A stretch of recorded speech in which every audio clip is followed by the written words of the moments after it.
Oke kawan-kawan ya, berjumpa lagi kawan-kawan ya bersama kita Pak Dani BS kawan-kawan, memberi tips kawan-kawan dunia pertanian organik kawan-kawan. Ini dia kawan-kawan jenis sawit kita, jenis pakcoy kawan-kawan. Ini lihat ini sudah sampai tinggi kali kawan-kawan, hampir begini, hampir setengah jengkal kawan-kawan, bisa tinggi begini. Tetapi kita bisa panen terus sampai ini umur sudah hampir kawan-kawan 3 bulan kawan-kawan ya, 3 bulan. Dan tipsnya kawan-kawan, kita memberi tips supaya taman kita subur, caranya bagaimana, terus proses panennya bagaimana supaya berulang kali, dan juga apa saja kawan-kawan yang kita perlukan dalam perawatan pakcoy agar tumbuh sempurna dalam media polybag kawan-kawan, dan media kita tidak menggumpal kawan-kawan. Apa saja cara-cara kita, makanya kawan-kawan ikuti terus bagaimana tips kita dalam pertanian organik kawan-kawan ya. Sebelum kita lanjut, kita masuk intro dulu kawan-kawan ya. Oke. Let me in or let me go. Honestly, try honesty. No, just tell me what I want to. Oke, ini kawan-kawan jenis tanaman sawit kita, jenis pakcoy kawan-kawan, bisa tumbuh sempurna di media polybag kawan-kawan sampai umur hampir lebih 3 bulan kawan-kawan. Kita bisa lihat ini sangat tinggi kawan-kawan, ini sangat tinggi. Jadi ini setiap helai daun kita bisa panen nih kawan-kawan, masih ada buktinya. Nah, ini berarti pertanda kita sudah berulang kali kawan-kawan kita panen. Nah, ini dia masih banyak kawan-kawan. Ini sebagai sampel kita. Jadi kita mengefisienkan atau memanfaatkan pekarangan kita lebih bermanfaat. Contohnya dalam pertanian organik kawan-kawan, dalam budidaya pakcoy kawan-kawan, ini sangat menjanjikan dan sangat efisien sehingga kebutuhan pangan kita tercukupi atau mengefisienkan lahan kita kawan-kawan. Jadi apa saja kawan-kawan yang bisa kita lakukan supaya tanaman kita tumbuh sempurna kawan-kawan ya dalam media polybag, yaitu pertama kali yaitu kawan-kawan ini dia, apabila ada kawan-kawan jumpai gulma, ini dia harus rajin membersihkan kawan-kawan ya. Gulma-gulma ini kita buangkan kawan-kawan atau singkirkan, bertujuan supaya unsur hara yang diserap ini kawan-kawan tidak terganggu oleh si tanaman gulma kawan-kawan ya. Yang kedua adalah lakukan namanya, kita pakai klasik aja kawan-kawan, pakai tangan saja, biasanya pakai alat ini, lakukan namanya penggemburan dia kawan-kawan ya, bertujuan supaya menggemburkan si media kita dan juga meningkatkan kapasitas penyerapan unsur hara, dan juga strukturnya lebih gembur kawan-kawan. Begini dia, pakai tangan saja kawan-kawan, begini dia ya.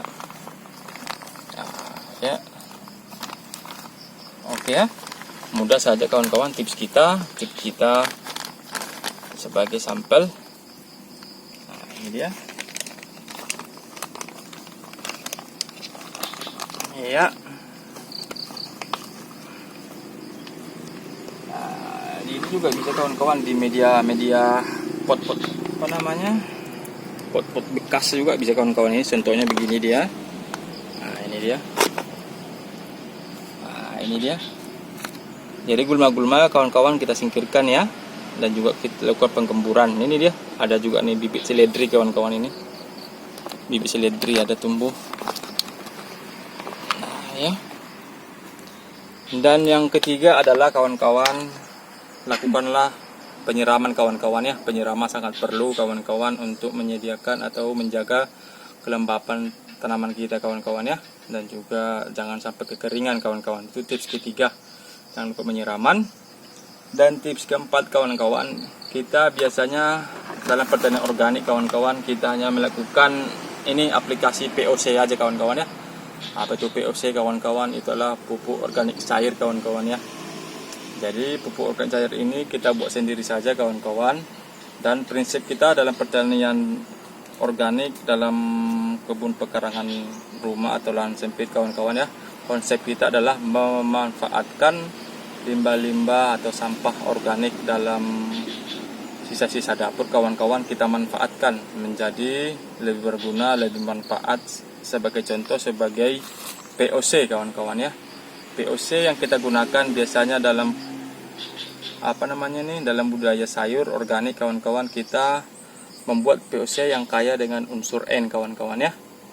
Jadi unsur N kawan-kawan dalam sampah organik biasanya N paling tinggi biasanya dalam unsur daun-daun kawan-kawan ya, seperti daun lamtoro atau daun-daun polong-polongan lah kawan-kawan, polong-polongan seperti daun lamtoro, kacang-kacangan, dan juga sampah-sampah organik seperti sisa-sisa sayur kawan-kawan ya.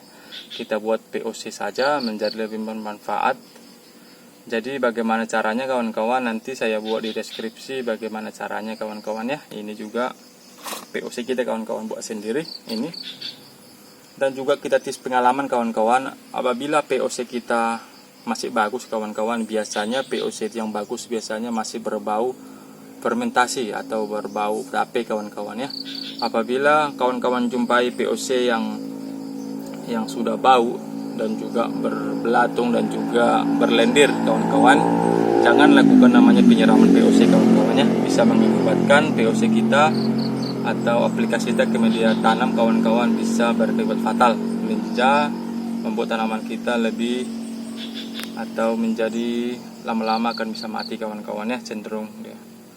Dan langsung saja kawan-kawan, bisanya aplikasi kita kawan-kawan dalam interval sekali seminggu biasanya kita kawan-kawan ya. Nah, ya, dan kita membuat banding 1:10. Jadi POC ini kita encerkan dia dengan takaran 1:10 ya. Ini dia warnanya kawan, agak-agak kuning dia. Dia tuh agak nanti berbau tape kawan-kawan ya. Ini langsung saja, ini tidak masalah, sama daunnya tidak masalah. Ini ya. Karena POC ini ramah lingkungan, tidak mengandung residu kimia kawan-kawan. Jadi aman untuk tanaman, aman juga untuk kita konsumsi kawan-kawan ya. Cenderung organik ini lebih sehat kawan-kawan. Nah, dan juga apabila juga harganya di pasaran kawan-kawan, harganya sayur organik pastinya lebih mahal biasanya kawan-kawan ya. Dan juga tips yang kelima ya, dan juga yang kelima adalah kita aplikasi namanya ini pestisida nabati kawan-kawan ya. Pestisida nabati ini bertujuan supaya mengendalikan belalang dan juga si ulat kawan-kawan ya, dan juga kutu-kutu daun, supaya daun kita atau daun tanaman kita tidak bolong-bolong kawan-kawan. Seperti ini kita lihat, ini daunnya mulus-mulus kawan-kawan, ini iya, ini bisa kita lihat buta-butikan kawan-kawan. Nah, ya mulus-mulus. Dan biasanya kita dalam pestisida nabati biasanya kita hanya menggunakan namanya daun sirsak kawan-kawan, bisa kawan jumpai kawan-kawan atau temukan di pekarangan lingkungan sekitar kita kawan, pasti banyak kawan-kawan ya. Yang kedua adalah tembakau kawan-kawan. Nah, tembakau bisa juga kawan jumpai kawan-kawan banyak ya. Dan kalau kawan cara fermentasinya kawan-kawan, cara pembuatannya bisa kawan-kawan lihat di deskripsi kawan-kawan ya, supaya mempercepat mengefisienkan waktu kita ya. Dan takaran kita encerkan dulu. Biasanya kita takaran 1:10 ya. Nah, ya. Ini mengendalikan belalang, kutu daun sama ulat-ulat daun kawan-kawan ya. Dan usahakan kawan-kawan dalam penyemprotan pestisida ini nabati, biasakan sore hari kawan-kawan ya, kalau enggak pagi hari kawan-kawan ya, sebelum matahari terbit dan sesudah matahari tenggelam kawan-kawan ya. Ini dia. Dan interval kita kawan-kawan, kalau pengendalian biasanya kita interval sekali seminggu kawan-kawan ya. Dan juga kalau mengobati biasanya kita interval sekali dalam 4 hari. Nah, ya. Nah, ini dia, langsung saja. Ini kawan-kawan aman, ini tidak masalah, ini organik. Jadi aman untuk tanaman, juga aman untuk juga kita konsumsi. Nah, ya.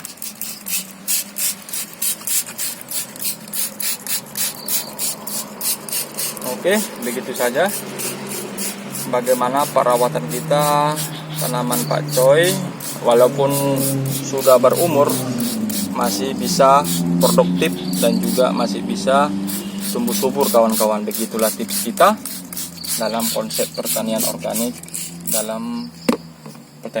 kawan-kawan ya. Semoga bermanfaat, dan juga apabila bermanfaat kawan-kawan, jangan lupa share sama kawan yang lain supaya kawan lain juga paham bagaimana perawatan pakcoy dalam media organik, dan juga bisa kita panen berapa kali kawan-kawan atau berulang kali, sehingga kita lebih efisien, pastinya lebih menguntungkan kawan-kawan. Dan saya cukup sekian dulu video kita, dan semoga bermanfaat. Salam organik, salam pakcoy kawan-kawan.